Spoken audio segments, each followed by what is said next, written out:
If the sum of two numbers is 1 to 15 and their HCF is 81, then the possible number of pairs of such number is. അപ്പൊ ഇവിടെ sum of two numbers 1 to 15 ആണ്. അതിൽ HCF 81 ആയതുകൊണ്ട് തന്നെ നമുക്ക് let one number be. അതായത് HCF അതിൽ common factor ആയിട്ട് ഉണ്ടാവുമല്ലോ. അപ്പൊ 1 നമ്പർ ബി നമ്മൾ എന്തായിട്ട് എടുക്കുക 81 into x അതർ 81y എന്ന് വരും. അപ്പൊ ഇതിന്റെ രണ്ടിന്റെയും സമ്മാണ് നമുക്ക് തന്നിട്ടുള്ളത് 1 to 15.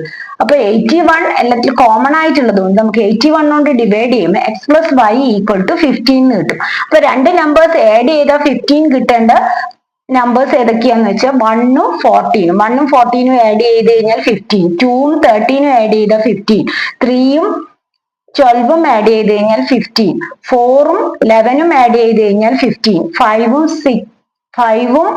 10ഉം ആഡ് ചെയ്ത് കഴിഞ്ഞാൽ 15, പിന്നെ വരുന്നത് 6ഉം 9ഉം ആണ്, പിന്നെ വരുന്നത് 7ഉം 8ഉം ആണ്. അപ്പൊ ഇതിൽ നമ്മൾ കോമൺ ഫാക്ടേഴ്സ് ആയിട്ട് 6ഉം 9ഉം എടുക്കുകയാണെങ്കിൽ അതിൽ 3 കോമൺ ഫാക്ടേഴ്സ് ആയിട്ടുണ്ട്. അപ്പൊ ഇത് എടുക്കാൻ പറ്റില്ല. അതുപോലെ 5ഉം 10ഉം എടുക്കുകയാണെങ്കിൽ അതിൽ 2 കോമൺ ഫാക്ടർ ആയിട്ട് വരുന്നുണ്ട്. അപ്പൊ അതും എടുക്കാൻ പറ്റില്ല. 3ഉം 12ഉം എടുക്കുകയാണെങ്കിൽ അതിൽ 3 കോമൺ ഫാക്ടർ ആയിട്ട് വരുന്നുണ്ട്. അപ്പൊ നമുക്ക് പോസിബിൾ ആയിട്ടുള്ളത് 1, 2, 3, 4. അപ്പൊ 4 ആണ് അതിന്റെ ആൻസർ.